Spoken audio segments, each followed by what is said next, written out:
Hello and welcome to Julie's Unknown podcast. This is episode 6. And in this episode, I wanted to first intro. I had a guest speaker come on and we had an amazing conversation all about human design. Her name is Camille and she is a 3-5 Mani Gen. And I wanted to do an intro because when I started recording this episode, we just went and dove straight into it, into all of it. So have a listen.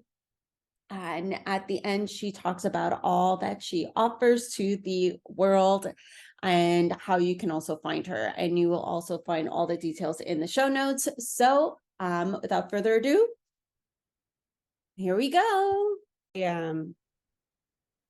Yeah, I started talking. I think when I did the last episode, I started talking to my sister. We were just like, and I'm like, oh, wait, maybe I should record this. It's always good. Yeah, you never know.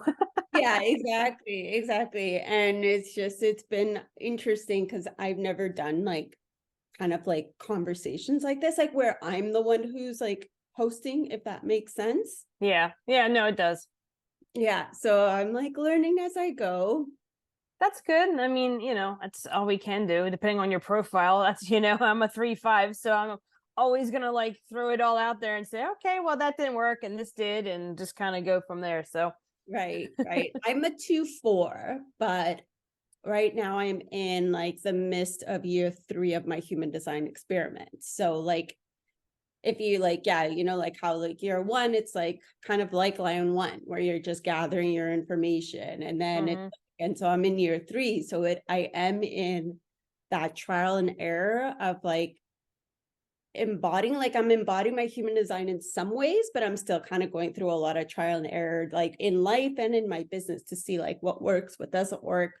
yeah. And it definitely makes a difference if you're a projector versus like a generator or a manifesting generator or whatever, because it's just like, you tend to have like for me, as a manifesting generator, I'm like always like, okay, I'm gonna go do this and I'm gonna go do that and I'm gonna go do that. And my husband's a projector; he's an energy projector because he's got a defined root, but still, he's like looking at me like, what is wrong with you? I'm doing all things.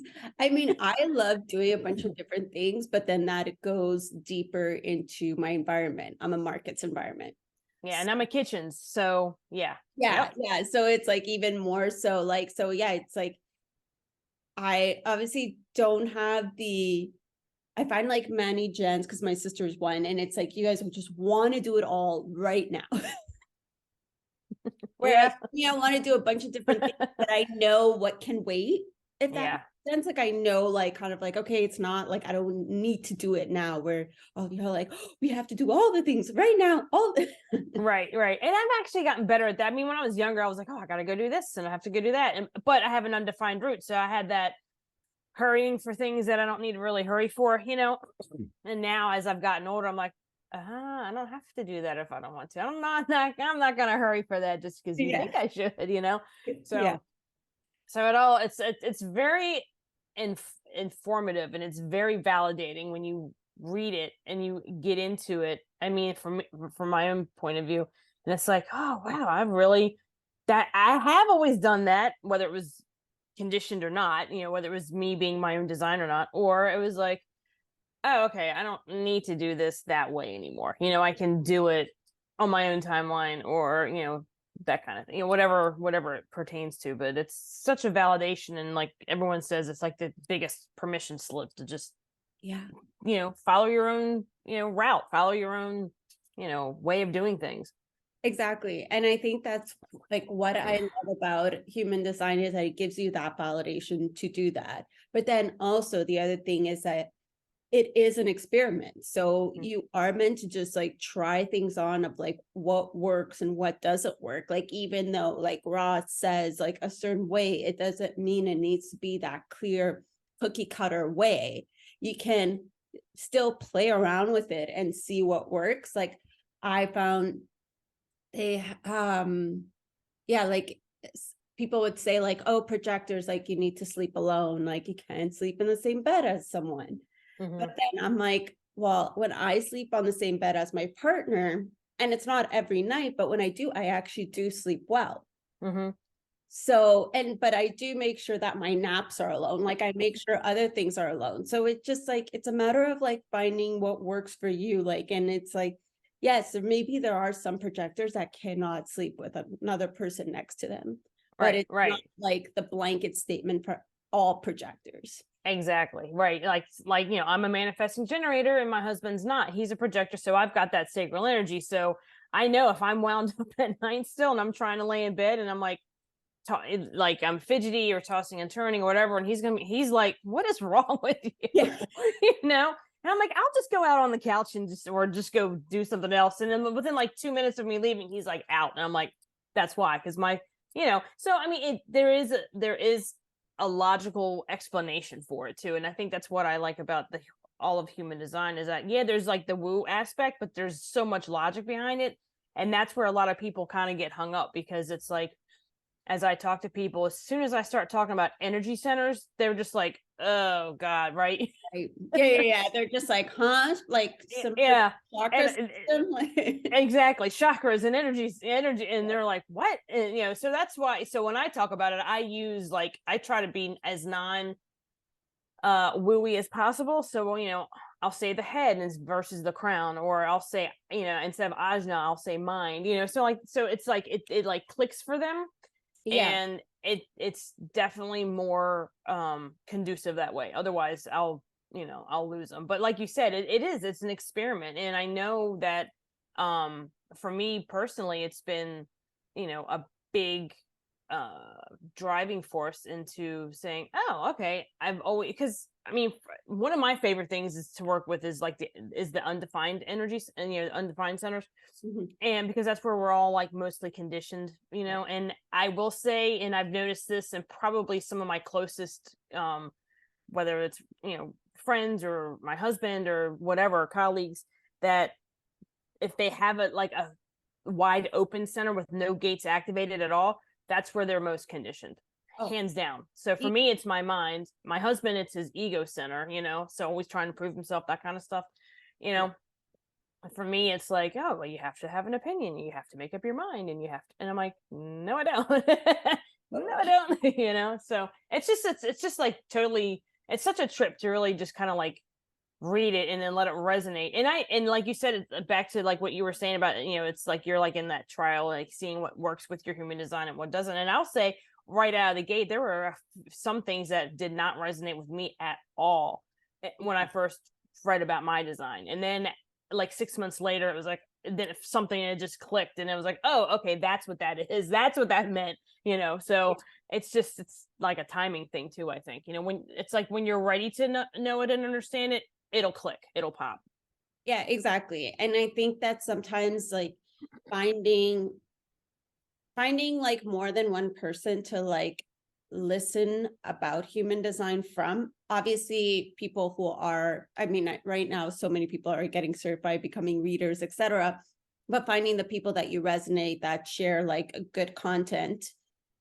I find that if I hear it differently, like even though it's the same thing but hear it from somebody else, that sometimes that lands, and that helps a lot. Mm-hmm. Because I remember when I first found out, well, one, as a projector, it was like a lot of it made sense, but then a lot of it was like, okay, I don't get it.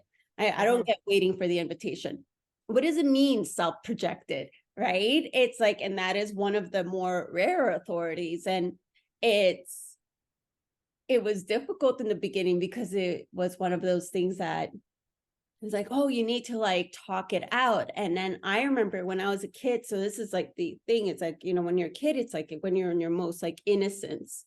Mm-hmm. And as a kid, I used to talk to myself in the bathroom.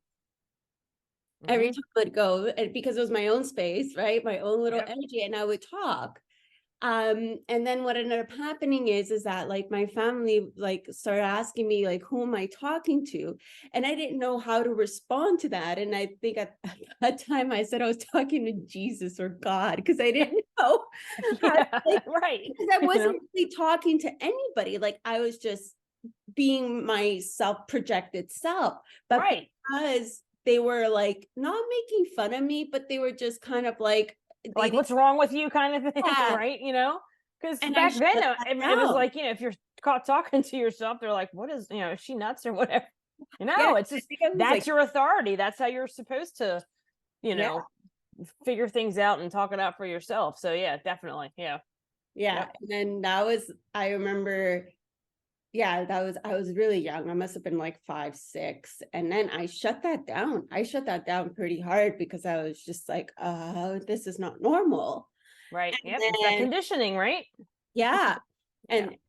And then finding out about human design, I'm like, okay, like I need to. So initially it started with using certain people I trusted as a soundboard. So like my Mm-hmm. sister, that would be something like I'd message her, be like, "Kate, voice note, I need to figure this out." And the thing is, even like I need somebody to sometimes like tell me how I sound. Because if Mm-hmm. I'm just talking, I'm not always paying attention to my voice, if that makes sense. Yeah. Yeah. And so my sister would be like, "Oh, like you're not that excited about this. Like you're listen to your tone, like where there's hesitancy." And I'm like, Mm-hmm. right, okay. And I think that's how I came to the conclusion um to slowly let go of Instagram was through that, Mm-hmm. was through the the kind of like, oh, like it was just like this like weird like my voice was like Yeah, it was like it could have been like shaky or crackly or whatever, like just like yeah, just not I can't think of the word, but it wasn't like you were like dead set on it or whatever. So you weren't like standing in that this is this is what I do and this is how I am, because you weren't feeling the whole Instagram thing either. And I was the same way. I mean, as a sacral person, yeah, but I'm also an emotional authority. So for me, I always felt like, and then the emotional authority stuff for me, I only kind of like really use it for like the big decisions, which is what they say anyway, which makes sense. yeah. Otherwise, you'll never make a decision. It's a generator, because like, what do you want for dinner? Oh, let me sleep on it, Yeah. yeah. Yeah. So I'd starve to death, but so it was, and once I understood especially the sacral stuff, being a sacral as a Gen, it was like I looked back and I was like, wow, I was like, you know what? I've always even asked people when I am questioning people or just in general, do you want this or do you want that? And that was just me naturally, because that's how I respond. And it never really dawned on me until that. And I was like, there is a lot of validity to this. It's like, this is like it's so powerful and it's so empowering at the same time, because, with my husband, who is, he's got a defined, head and mind, where mine both are undefined. Well, the mind is completely open, but the head is undefined. So, I'm like seeing things from multiple perspectives, but he's the one who's like, oh, well, what do you want for dinner tonight? And I'm like, oh God, give me options, Yeah. Whereas I can say, what do you want for dinner tonight? And he can come back with something right away. Whereas me, I'm like, I need something to pull from. Hey, give me throw me a bone here, will you? So, so yeah, so that was kind of interesting. And then, and even now he'll say, once in a blue moon, he'll text me. He's like, oh, what do you what's for dinner? Or what do you want for dinner or whatever? And I'm like, I'll write back question mark, question mark. And he's like, okay, hold on, reframe. He's like, do you want this or do you want that? And then I've got something to choose from. So it's really trippy when especially the people that you're close to, whether it's, your spouse, your, best friend or whatever, that can like really, clue into that. And I don't know about you, but I know when I'm like out and about and I'm like, not that I'm eavesdropping, but you always hear like people's conversations around you in close proximity, and then they'll say something, and I'm like, oh, I bet you they're such and such. I bet you they have a undefined whatever, and I'm like, tone it down, Camille, tone it down. I get a little nerdy with it sometimes. Yeah, I love watching people and I love trying to guess their types and authority, or just certain aspects, like even the profiles, trying to guess their profiles. Definitely. Yeah. I think it's always fun, people watching that. And because it's, even though we are so conditioned in so many ways, there's still that like those things that we do on that subconscious that is in line Mhm. with our design. We're just not Mhm. aware of it until we come across human design. Right. And then it's like, oh, okay, now I understand. And it gives you like this like framework around it, and I think for me, and one of the, when I'm like sitting with somebody or explaining it, or whether it's a client or not, it's like, we're always, whatever you would naturally do, that's what you're supposed to be doing. I said, human design just gives us like a language in which to express it and explain how we are, okay, why don't I have strict opinions about this or that? Well, I'm not supposed to. I always thought I was a little flaky, right? I'm not gonna, I'll admit it. I'm a, why don't I read manuals? That's because I just dive in. Touch is my super sense, is my spidey sense too. So I have that, so it's like I'm always like getting my hands dirty, so to speak. So I just, I would forego the instruction manual and just figure it out, and meanwhile my parents are like, if you just read the book, I'm like, oh no, I found a better way, so so it's like it just goes to show that the way we are naturally inclined to do things is generally the way we're we are wired, in the whole conditioning and society aside. It's like, oh well, I'm not gonna do that way. It's just like, it's such a, it's like such a relief. And like for me, like I'll give you an example. Earlier this year, I used to do IT consulting, and that was actually how I started my business 15 years ago. But I'd been in the IT field for like almost 30 years, so I have a huge tech background.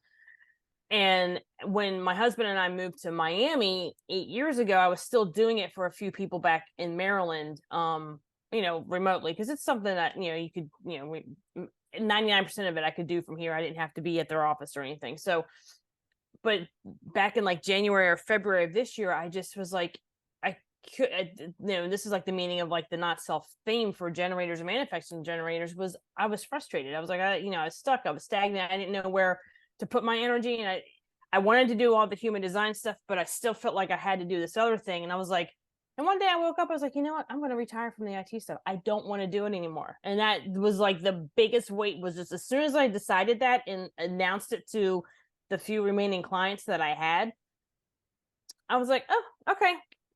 It was not this big struggle or anything. It wasn't like I had to like explain it, or what's the word I'm looking for, I didn't have to like validate it as to why. I was just like, you know what, I don't want to do it anymore. I've been doing this crap for 30 years. I'm tired of it. I want to do something else. So it's still the consulting stuff and coaching stuff, but it's just from a different angle.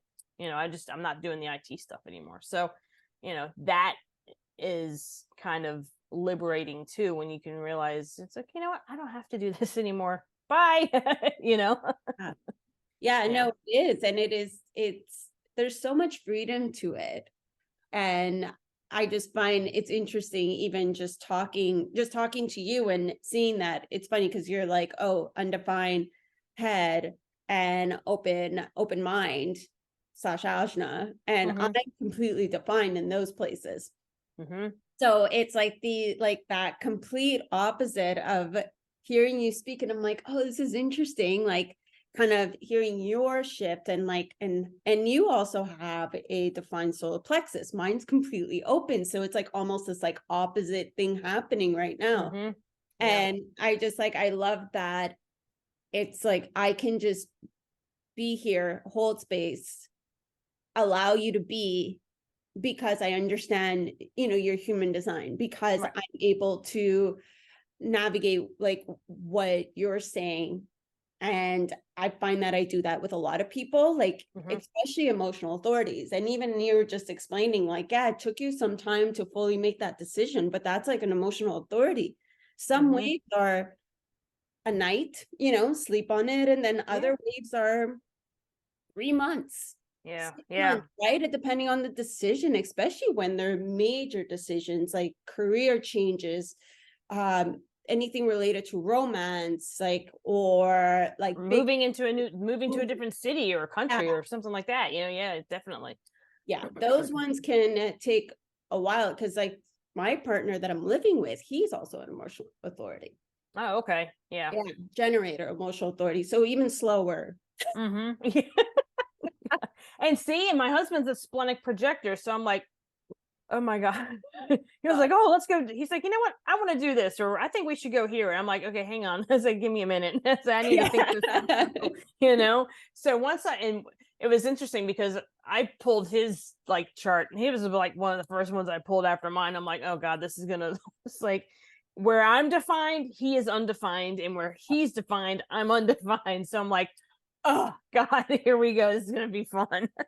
But it's been interesting because I've been able to explain it to him in a way that he can understand, because he's not he's definitely not in this realm like we are, but he's when like we're moving, we this place that we're in now, it was sold, so we're out of here by the end of July, but we were lucky enough to find one two floors above in the exact same unit to rent starting Saturday the 1st.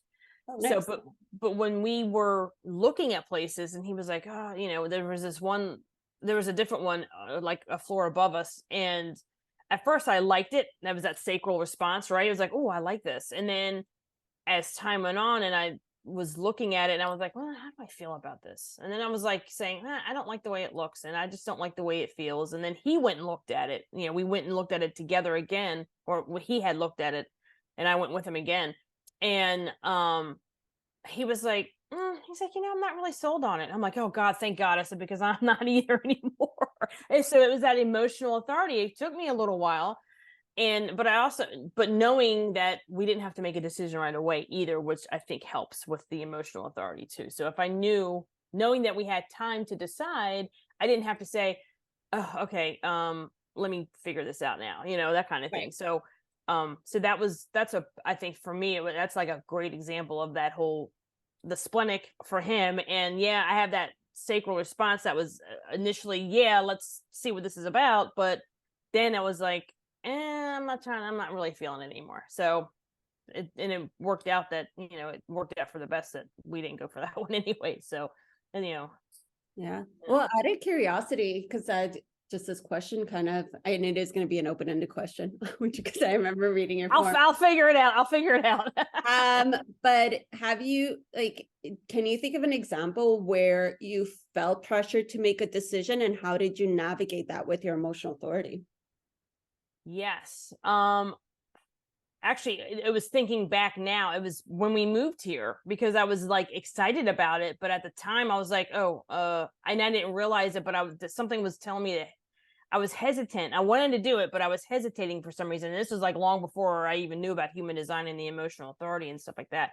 So it worked out that, the sacral response was, yes, let's do it. But I think knowing now, I think I probably should have waited at least a month or two before we actually pulled the plug and moved down here.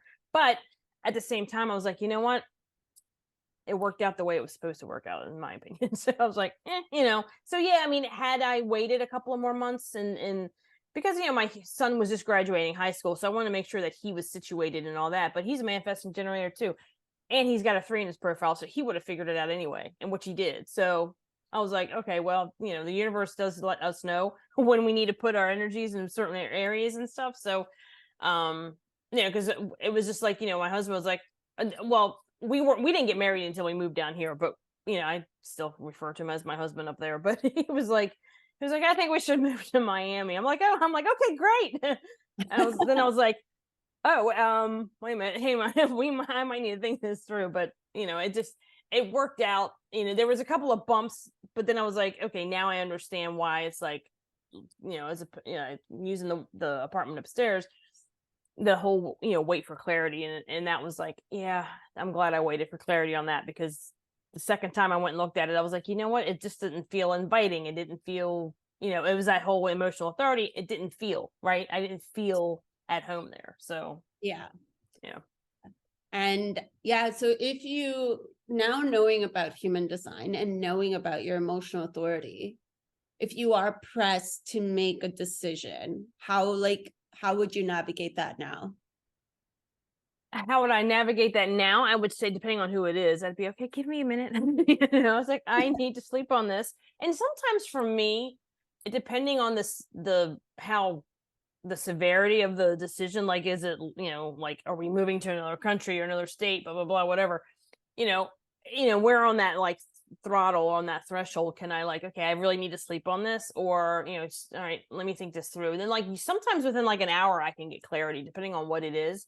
But, if it's, Steve, my husband, he knows if it's a big decision, he knows I'm like, all right, I need to sleep on this. But if it's somebody that doesn't know me, or I don't know them very well, I will say, yeah, it sounds like a great idea, but I need to think through this first.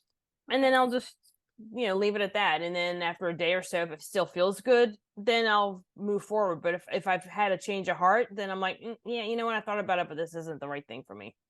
And then kind of go from there. And I like that, because that's like basically especially for people who don't know you, or people who are not aware of human design, all you're doing is just communicating. Again, going back to what you said earlier, like human design provides that logical, like, you don't need to be like, well, per my human design, I'm like this. Right. So Yeah. give me a minute. You're just like, no, I just need a minute to make this decision. Like, or what I would do is like, I just need to like call my mom or call my sister and talk it out. Like, right. And you don't need to go into like explain anything more than that, because people understand that. People get that. It's logical. It makes sense.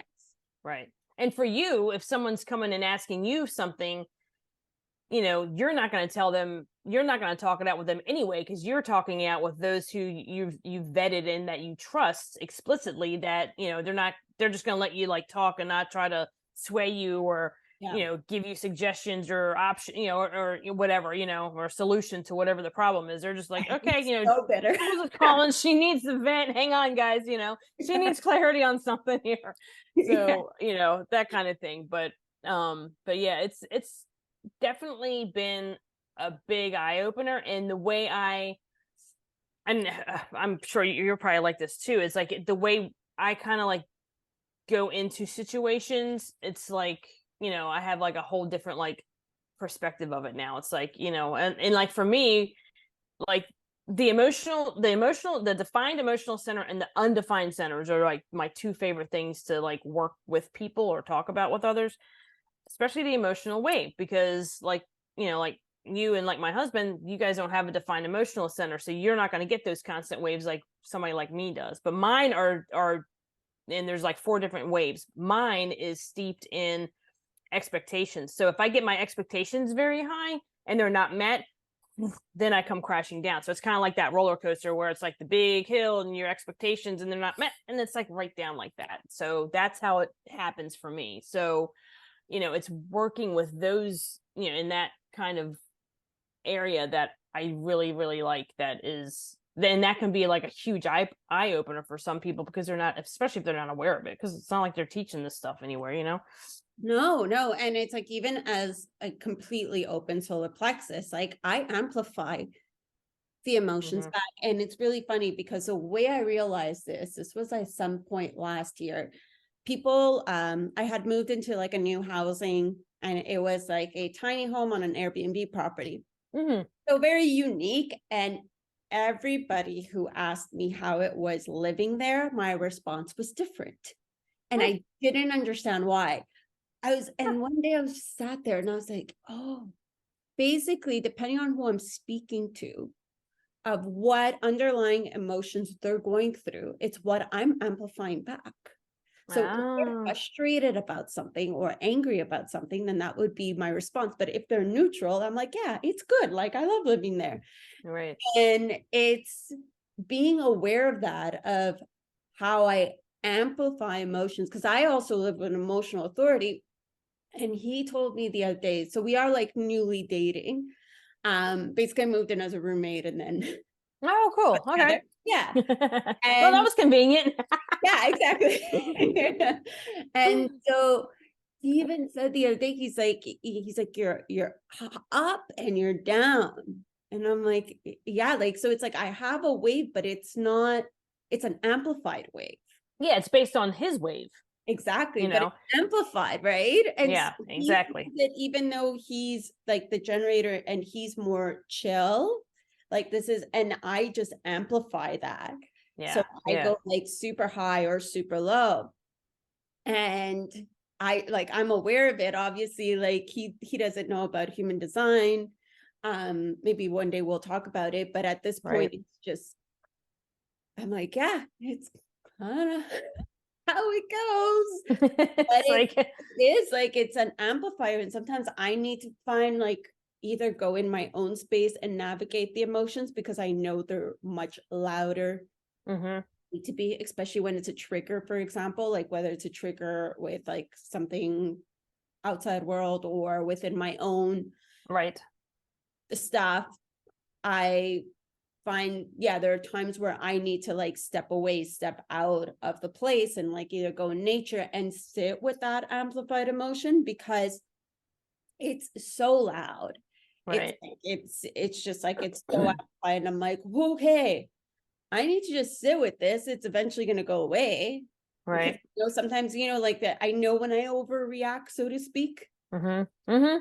and it's just okay. Like I'm overreacting, but I'm gonna sit with it. I'm gonna embrace it, but I'm gonna get myself out of the situation from everybody around me to Right. my Right. own space. And it can be overwhelming at times, like having those amplified, and because sometimes I don't even realize, like I'll just like bounce, like lash back, and Right. I'm like, oh shit, like Yeah. I Yeah. really need to, like, no, but it's that amplified. So it's understanding that Mhm. part of like being a non-emotional. Yep. Yeah. And it was, what's interesting too is like as I got familiar with with the centers and what they govern and the emotional authorities and all that, I pulled my mom and dad's charts. Now they have no idea. They're in their 80s. They have no clue about what human design is.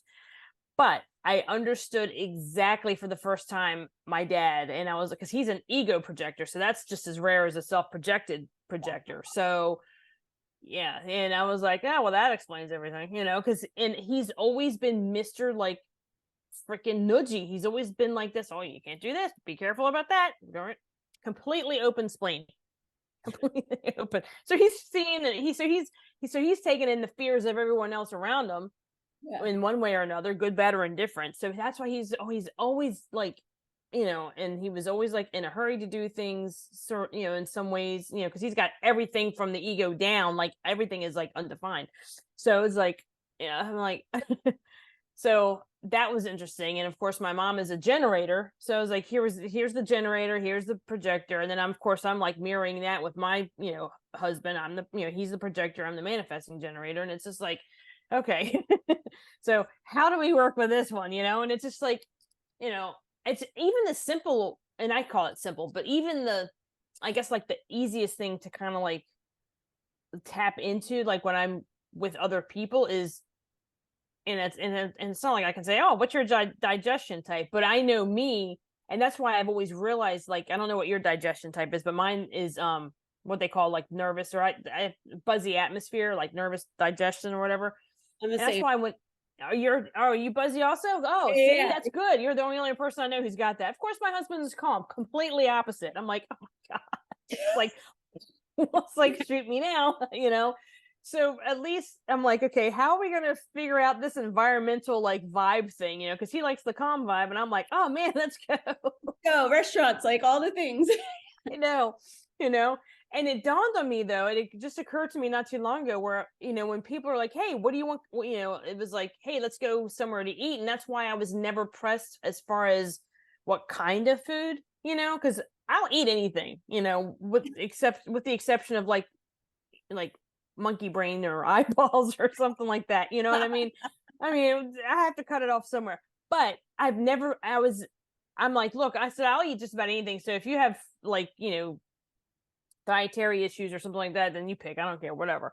And that was fine. And it always worked out that way. And I never really understood why. And it was like, because for our digestion, it's not about what we eat. It's like the environment that we're eating in. So so that was a real like kick in the pants too, because I was like, because everyone was like, oh, you're so easy going to go out to eat with. I was like, that's because I don't care. I'm like, as long as it's a cool place, and there's you know, because I can always look at a menu, of course, you know, with the sacral thing. I'm like, oh yeah, oh that looks good. Or I'll like, and I used to do this all the time too, is when I was younger, never even realized it. I would like watch what people were walking by with, and I'm like, oh, and then I would say, hey, what's that? You know? And I used to think I was weird. I was such a weirdo because, and people, and whoever I was with was like, what is wrong with you? I'm like, that looked good. I might get that, but I don't know what it is. So, you know, it's just like, you know, the ultimate like permission slip to just be as radically weird and different as you always felt you were. You know, it's the quirks and the idiosyncrasies. Those are what make us us. So, you know. Yeah, my favorite thing is when I go to a restaurant, and I guess this is like combining the nervous with the markets, is that I love like kind of like food sharing. So get a bit of everything on the menu and just like share, because I'm like, oh, just like try everything. Yep.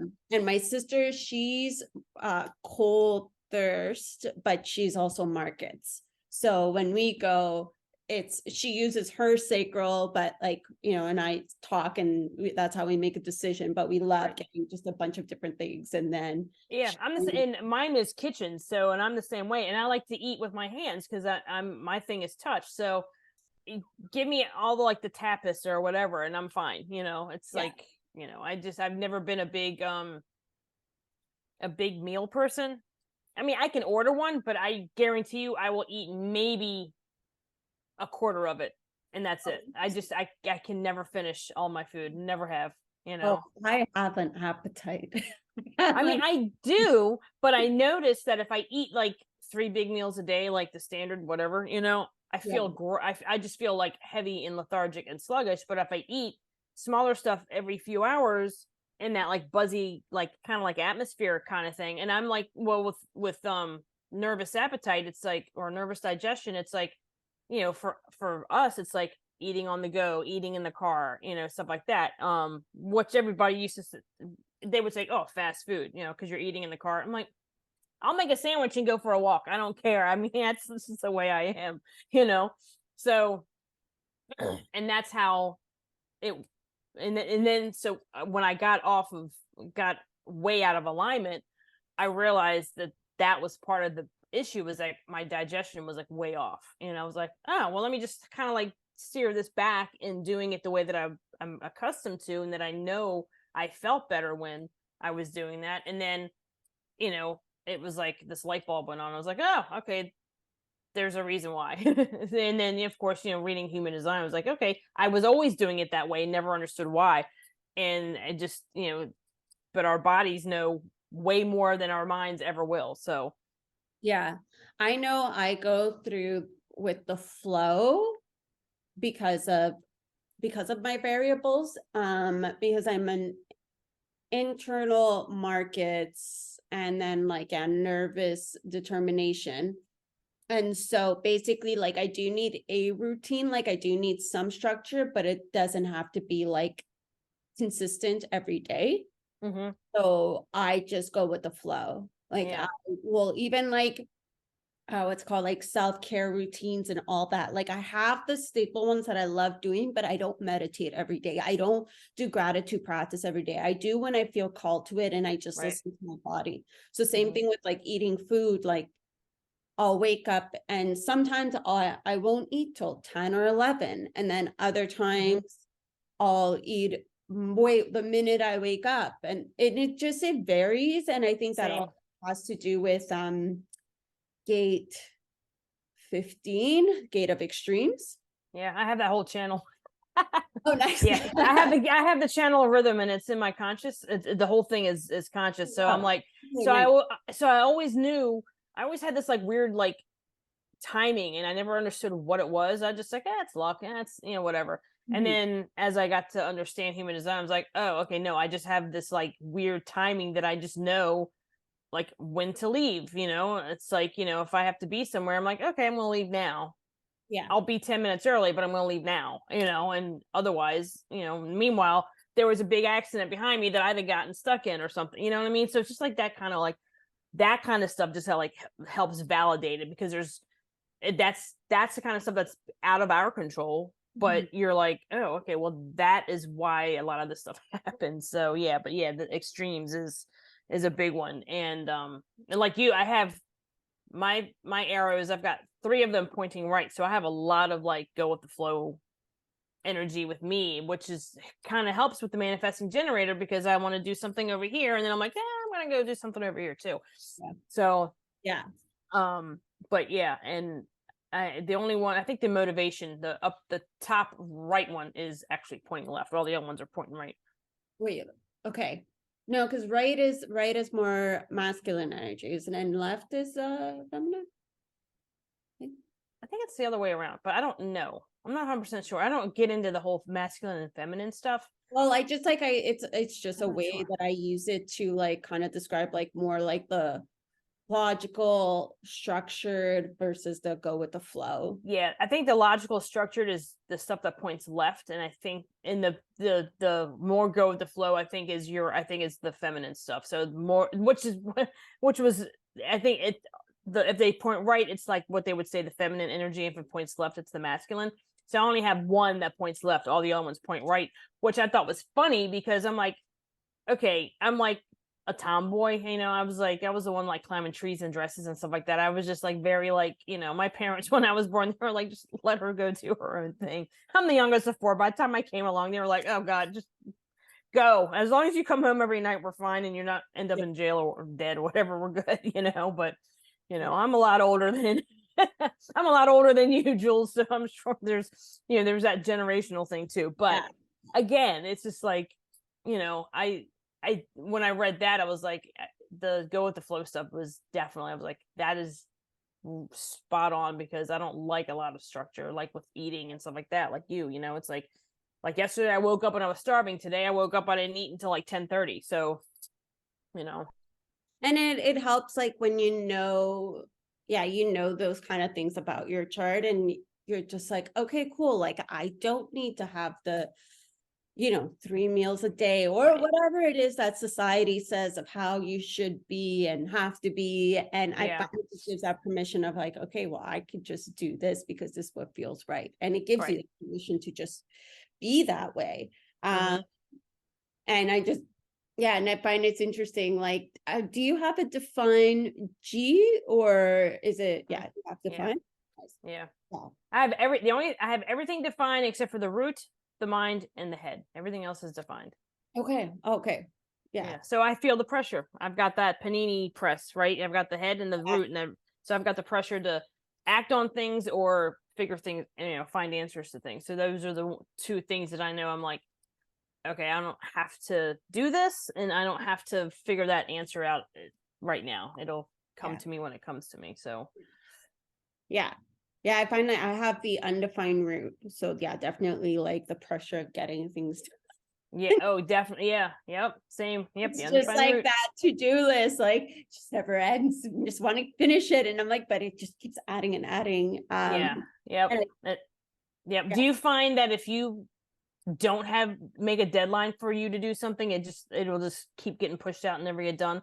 Do you find do you find that if you create a deadline for yourself to get something done with the undefined route, you're more likely to get it done? Yeah. Same. Yeah, I need to have some sort of deadline. Yeah, because then I'm like, if personally, if I don't put that for myself, then I'm like, oh, okay, tomorrow. Yeah. Whereas like, having that deadline just kind of helps. So what I do is I create a to-do list like for the week of what I need to get done for the week, but it gives me a week to get it done.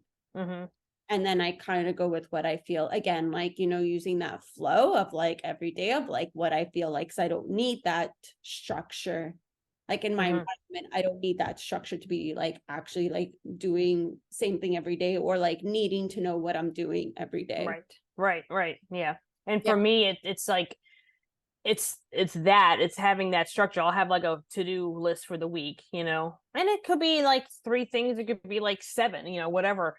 But with the undefined head, if I don't write like on a daily basis, like 2 or 3 things that need to get done, they won't get done. And I know, and when I recognized that pulled back a lot of memories. I was like, oh, that makes sense. It's like, okay, so, as soon as I saw that, I was like, as I guess probably when I was in my oh God, probably in my early 30s, I realized I was like, maybe if I just write a couple things down, I'll probably get them done better, or in a timely fashion. And I would. I was like, and then I could cross them off. I was like, and then so I started doing that, not realizing that's part of just the way I'm wired to do things anyway. That benefit me. And then when I started reading about human design and learning about it, it was like, oh, that's what they suggest anyway. So it was it helps. It really does help. I find it interesting that you mentioned that, because you made very specific and you said in your 30s. So I wonder if any of your gates have a line 6 and if that relates to that.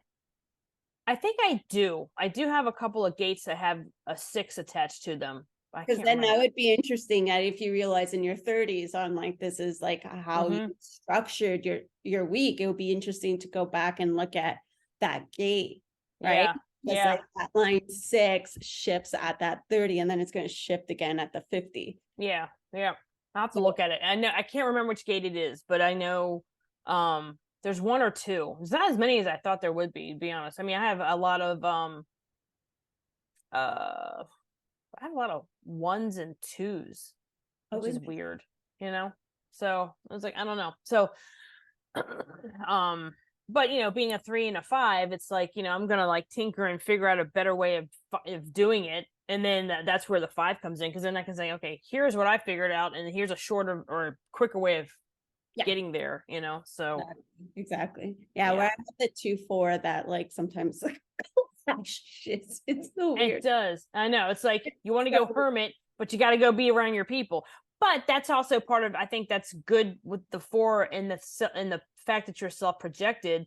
That just kind of helps kind of like solidify that 4 even more so for you, because you're only going to do that with the people that are in your like close trusted circle. And I was in a group, I forget where I was talking about this with but we were talking about 4s and 5s, because those are like the relationship lines in a way, profiles. So and I said, the 4s are more about like the inner circle, whereas the 5s, like me, are more about the outer circle. And I don't work well with people that I'm close with. I don't. And my husband is a 4. Yes. And he was like, well, I want you to be a part of this. I need, because he opened a scooter shop a few years ago down here because he got pissed off at Vespa. So he was like, well, as you do, he's like, oh, I'm just going to open my own. I'm like, he doesn't know a damn thing about scooters back then. Now he does. He learned. But I was like, he's a 4-6. So he's, he's over 50. So, but I guess there's still like that tinge of like that trial and error with the 6 line because of the 3, maybe. I don't know. Well, depending on his gates, right? That would be like his gates where there's a line 3. And then looking at the planets, like in the theme of the planets. That's true, yeah. It does get a little woo-woo is when you start looking at the planets, because but the planets have themes, right? Like Pluto's like death and rebirth, know, Uranus is sudden changes, and so the minute you start Venus, planet of love and money, right? Looking at the gates with the planets, and then that you start realizing like which line is in. Because like my Venus is like, it's a line 1, and I find like it is so interesting to me, like learning about relationships, but like not just like romance, but like all relationships. Like I read a lot of books, and I love like observing people, in how they react to things, and that's the line 1 of like gathering all the information and doing like all the research and that. Oh, that's interesting. I have to go back and look through the line numbers, because those I do not have memorized, not for myself or anyone else, because that's the kind of stuff I don't even memorize all the gates and channels. Like, I know my channels, but I don't know all my gates either, because I'm like, wait, I'm like flipping through, like, is that the one I have? And I'm like, oh yeah. But I can tell you if like spot on like what my kids gates and channels are, but it's hard to and that's part of why I like to like talk with other people that are into human design, or even book a session, because it's like I need somebody I can't be objective of my own stuff all the time. I have an idea, but when it comes down to like, how can I use this in my business, and how can I market myself better, or that kind of stuff.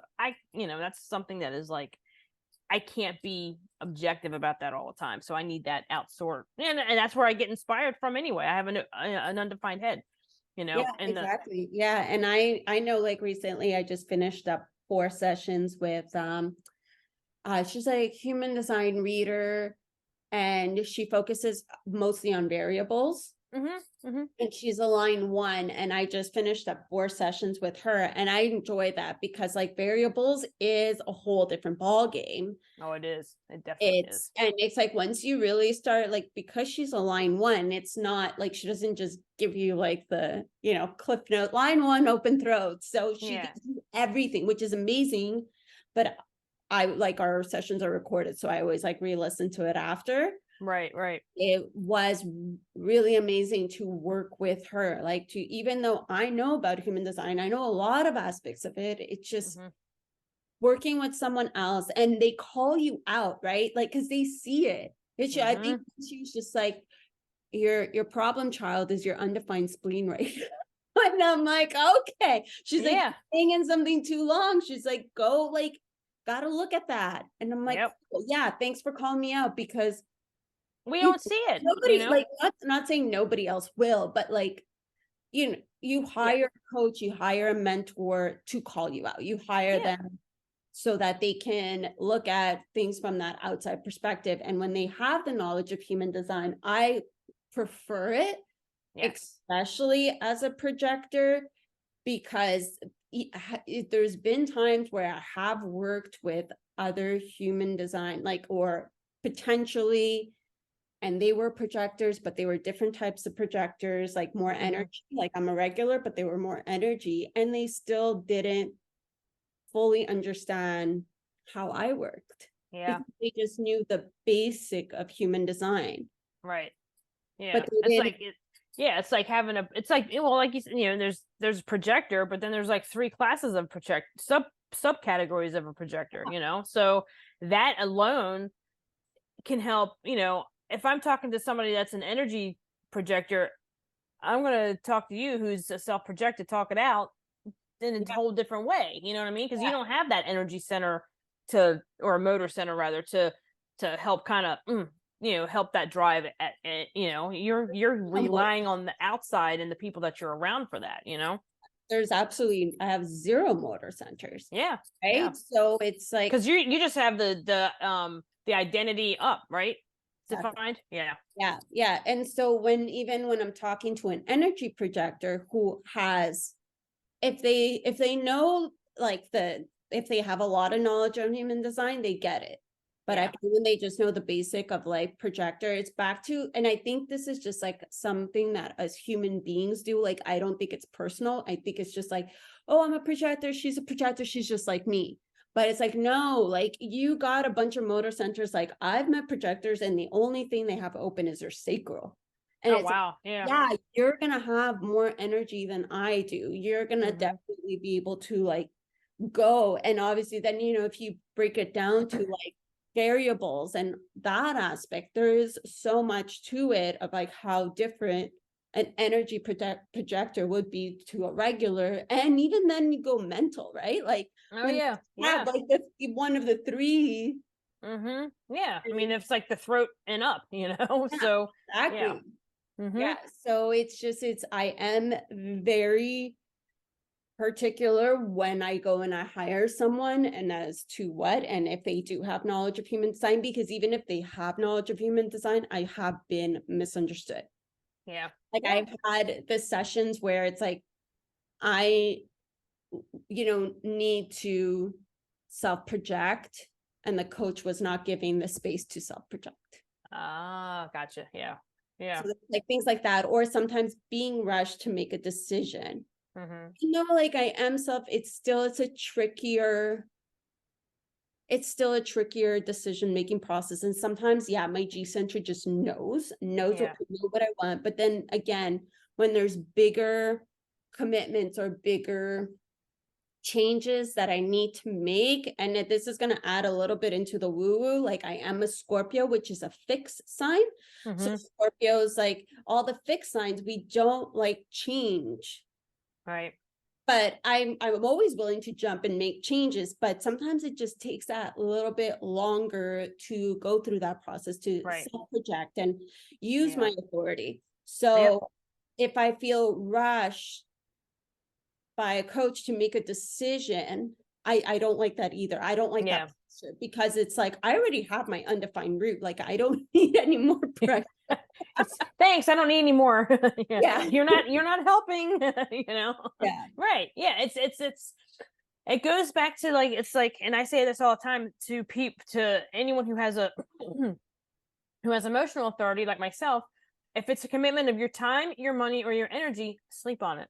And that can actually go for you too, because it's like, you're not going to sleep on it, but you're going to like take the time to talk it out with people that you trust, to get clarity. That's how you get clarity in that form. So I sat with somebody a few months ago. He is a very energetic energy projector. He has all three of his motor centers defined. Of course, not the sacral, because he's a projector. So he's got the root, the emotions, and the ego all defined. And he's got an open spleen. So he's got the fear factor. Yeah. And he's got all this like drive to get stuff done, with the motor centers and stuff. And he's like, well, and then he's like running around like the Energizer rabbit. And then he's like, but I always still feel so burnt out. And I'm like, yeah, you think? He's like, nah. I'm like, he was running circles around me as a manifesting generator, and I felt tired. I was like, what in the hell are you on, man? It's like, again, it's going crazy. back to the amplifier, right? So as I said earlier, that I amplify emotions, right? Projectors amplify energy. Yeah. Sacral energy, right? So when we are around sacral beings, like, we just go, go, go, go, go. Because it's taking that energy, and that's why we can burn out, right? Because if we don't know when to stop, if we don't know when to reel ourselves in, either to like walk away and get out of people, right? Yeah, just for that 1 second to be in our own energy, right? But it's easy. Like, I know I would basically use people like my Red Bull. Yeah. And if you need to ramp up the energy a little bit, to go get around a generator or a manifesting generator. Yeah, exactly. And I didn't realize this until like, I don't know, a while ago when I was younger. It was like, people always seem to like flock to me. They're like, oh, you have such great energy. And I just never really paid attention to it. I'm like, I'm just being me. There's like nothing, I don't know. I don't know. Whatever you say, I'm just being me. And I swear to God, the people who always would kind of like gravitate towards me were the people who were not in a good place, or they were like they needed I think they just needed to be out of wherever they were, and they wanted to be near somebody who just had a different vibe and a different like energy field, really. Yeah. And now that I understand the difference between all that stuff with human design, it makes a whole lot of sense now. It's like, oh, that's why people were like, kind of like, or I was like subconsciously drawing them to me, one or the other. But it's just crazy how all that stuff works. And actually, the projector with all the motor centers defined, with the exception of the sacral, he's burned out completely, and he knows it. He is so burned out. That just goes to show you, just because, I mean, you can have the defined centers are like the consistent energy, but you can still like overdo it and burn yourself out for sure. Yeah, so exactly. And I love that you said like how people were attracted to your aura, and that makes sense as like the Manny Gen, like enveloping aura, and then you got your point 5, right? That it's like people coming in, and it's really interesting because to me as a projector, it's either people meet me and they're they'll meet me and they like want to chat and be like, hi, I'm so and so, and they want to get to know me, or they just can't even make eye contact. Wow, that's they crazy. Can't, there's that like pierce. Or because I just joined a softball team. Oh, cool. Some people on my team that they won't they can't even look at me. That's weird. And I've had that before for people, like they they don't want that piercing aura, like, and on a subconscious level, and they just I've had it where people can't even make eye contact. Maybe they're manifestors and they're repelling. Right? Maybe they're manifestors and they're repelling, because they're the ones with the repelling, remember? Right? I do know that I have noticed that tracked a lot of many gens in my life, Mm-hmm. a lot. And I think that just, I think, has to do with my grounded behavior. I'm very grounded. Could And be, so, definitely. yeah.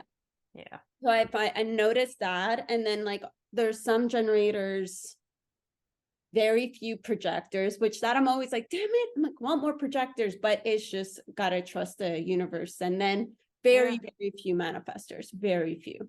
Yeah. I've yet to come across a reflector, so that I know of. I've officially met and actually like interact with a reflector. It's Oh, cool. my partner. Just met him a few months ago, and I found out, I think about a month ago. She gave me his birthday, and I looked at it, and I just looked at her. I was like, oh my God. I'm like, this makes so much sense. Oh, And wow. at the same time, I was like, holy shit, I know my first reflector. So I'm observing him like it's nobody's business. But Oh, I bet. Yeah. That's cool. he That does is neat. take on, it's very interesting. Like when whoever he's around, he becomes that person. He does. Oh, wow. Oh, wow. He does. Because when he's around me, he's a different energy. When he's around my friend, he's a different energy. When he's around certain other people, he's different. And it's just really interesting to observe that. Mm-hmm. Yeah, that is cool. Um, They're definitely like the changelings of the human design world. yeah, Because and they I can think they it's can like morph, eye contact, the way he makes eye contact, like I don't want to say when I first met him that I felt there was something off, but it was like, I don't want to use the word off because it has a negative connotation, but that's not what Right. it is. But there was something different. And I Yeah. couldn't, it was on an energetic level, and I couldn't pinpoint what it was when I first met him. Uh-huh. It was There you just go. the way the eye contact, and then the minute I found out he was a reflector, I was like, oh, there it is. That's why. Yeah. That's why. Yeah. And it was I just, it's and interesting.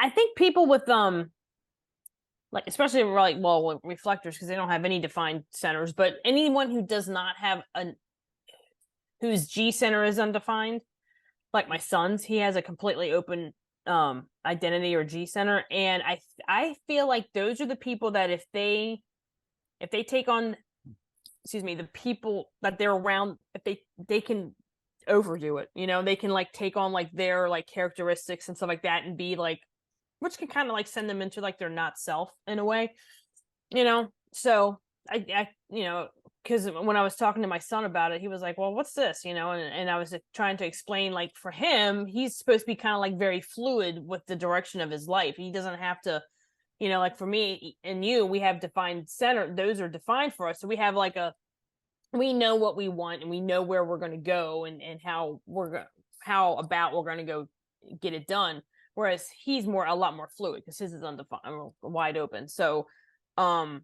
but I also told, I said, those are the people that I think, what's that saying? You become the 5 people you hang around or something like that. I forget how that saying is, but that it kind of like reminds me of the open identity center, because that can truly be like that. It can be, yeah. I know, because I'm fine, but I have all gates but one out of my G center. Oh, okay. So I have noticed that I do attract a lot of people that are either like completely open or undefined.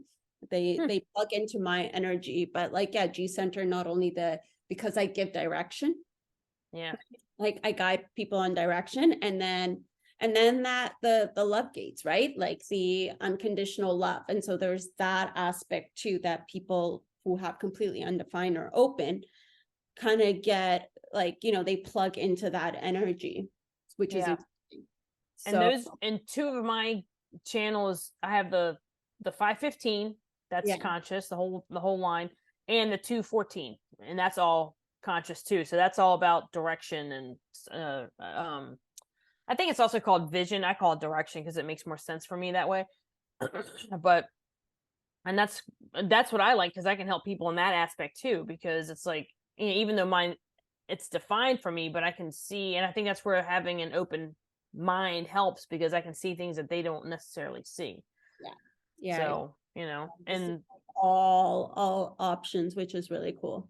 and then when I'm in my head, I'm like, okay, I see too many options. I need somebody with the defined definition to help reel me in and be like, okay, let's go here. What about this one? Let's start on one, So yeah. Yeah, no, I have also, I mean, well, it is 70% of the population that have like the open undefined head, right? And then the 30% have defined. Yeah, it's something like, yeah. I have noticed a lot of people I know are open or undefined, and me being defined head, I'm always like, come back. Why are you thinking about that? That doesn't matter. Just come back. Exactly. And that's how I get clarity, which is like, it's like eventually either I'll figure it out or I'll just be like, I don't need to worry about that, and now that I understand the nuances of, the open head and the open mind, I can not get lost in the swirls of everything. It's like, yeah, I get my inspiration from the outside world, and that's where I get like the sacral responses and the my, for us, it's like, waiting, to respond.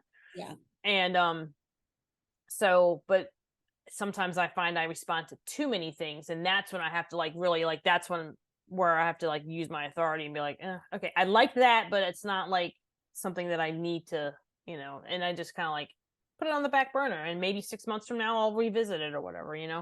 Exactly. No, I love that. And I'm thinking I'm gonna wrap this up. We had a really amazing conversation. I feel like the time flew by, and I was like, oh my God, it's already been over an hour. Oh my God, it has been. I know. I feel like we've only been on here for like a half an hour. Right? So, I know. This has been great. I enjoyed this, and I'm glad we were able to do this. So me too. And so the way I'm kind of doing this conversation, and I always like to make it very clear on who I bring on, is that it is to have a conversation like this of whatever topic we're passionate about, and just to riff off. And the end, I love giving the space that you can talk about yourself, your services, what you do, what you offer to the world. And so I'm going to give you the floor for that. Oh, great. Well, thank you. So my name is Camille, and I work with other entrepreneurs or business owners who are kind of like at a crossroads. They're like at that fork in the road. They don't know what they want. They've pivoted, or they want to pivot. They've plateaued in their business or maybe in their life. And I like to come at them from an angle with human design, because it's there's a lot of logic, but it's very on point. It's not a lot of fluffy frou-frou stuff. And I work with a lot of generators and manifesting generators.